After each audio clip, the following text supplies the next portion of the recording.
For the September 21st, we had Refugee Day, and it was International Refugee Day, and the RAFIC, which is Refugee Kansai Volunteer NPO thing, had Refugee Day event, and we took part in that volunteering.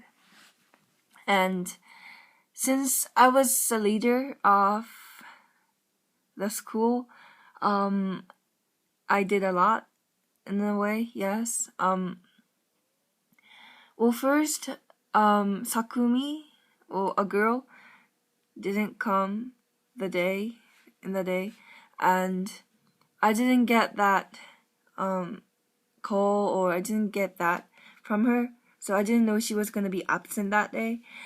So I had to change the role, sort of what they were doing, what we were gonna be doing, because I thought she was gonna be participating in decoration, but since she didn't come, yeah, we had to do it by a little bit more few people. But after all, we made it. But the event started from 10, but when we finished our decoration, it was like 10:30 or something.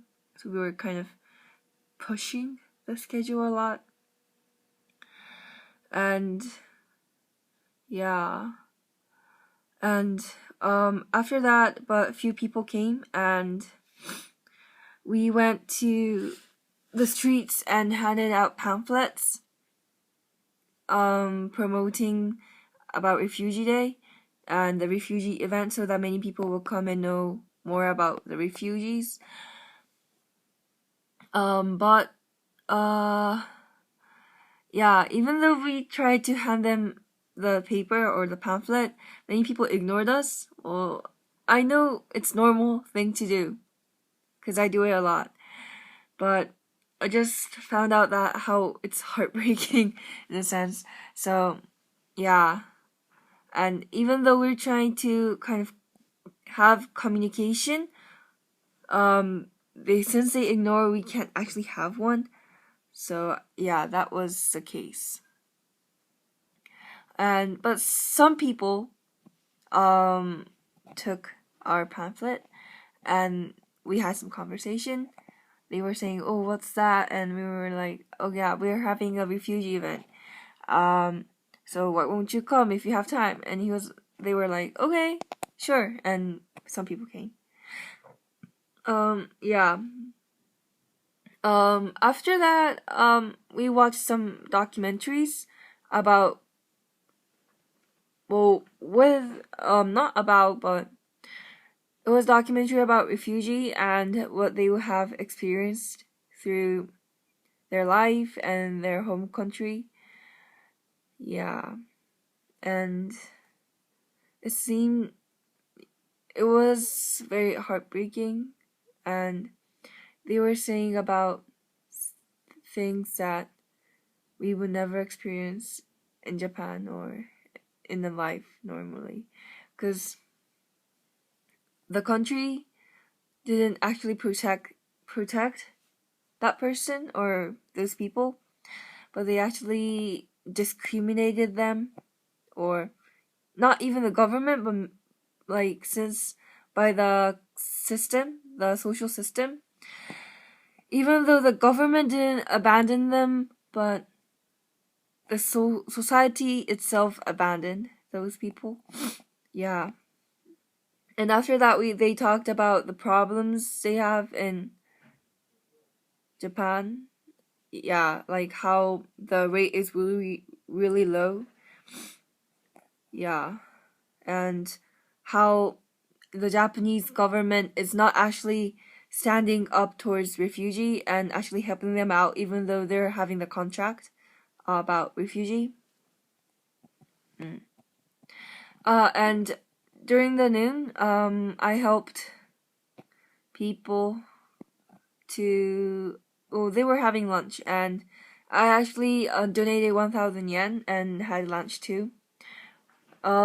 They were many ethnic there were many ethnic dishes, which was really good, and like curries, many curries, and like you have this image that um people, refugees, they don't have any hometown, and like they're not normal. But actually when you're having those dishes and eating them, you kind of figure out that they're they're actually citizen, and they have their home country, and they're actually normal people. They're just abandoned from the country.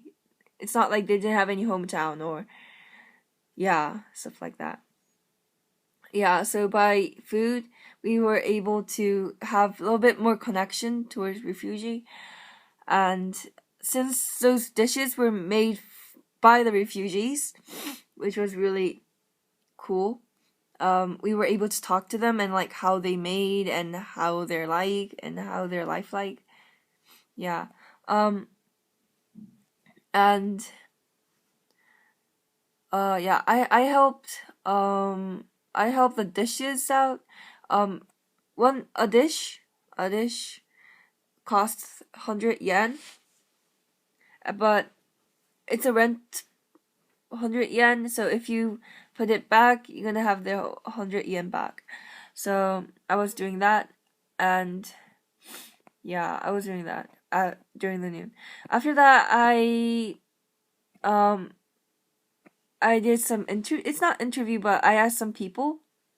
There were many stores, shops outside the event stage, and there was this grandmother, elder-ish lady, elder lady, and she was helping the Birumas refugee camp.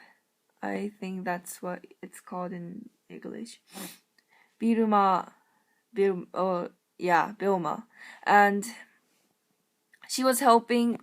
Like she was supporting food in the Bilma's camp, and she also had this guy, and he was a guy from Bilma, and he actually ran away from Bilma and came to Japan, and successively he was able to earn Japanese citizen right um this year or last year, and he was also the member of Bilma's camp. And once a year they went to like once a year they're going to go to the Bilma's refugee camp and actually hand them food and help them out.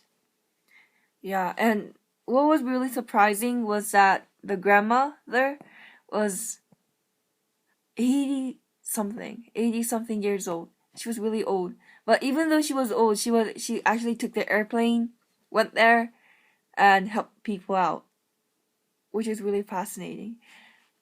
Yeah, and since I wanna my future job, I wanna be doing activities like her. So it was a good practice. Not it was not a good practice, but it was a good. I just yeah um I was able to know a way of actually helping people, and I found out that age doesn't really matter. Um, yeah, young doesn't mean it's good, or it doesn't mean anything. It's just what you do, not the age. And age doesn't really matter to what you do. So I don't have to rush, because sometimes I do, I think. Yeah, so during this camp, I learned a lot. I talked to many refugees. They were really nice people, and they actually helped us out. And yeah. Um, bless me. So, I was able to collaborate with my friends and um, actually success this event. Really good. I met Ritsumeikan Daigaku, Ritsumeikan University people, and the pastel. palette pastel. I think it's pastel. Which is which is club activity for helping refugees, and they said that we can actually do the cafeteria thing. Like we can actually provide refugees hometown country ethnic food in the shokudo, so that they would people in our school will know more about refugees, and to actually um so that they will have interest towards the refugee. So me and Marina is thinking of doing that. Yep.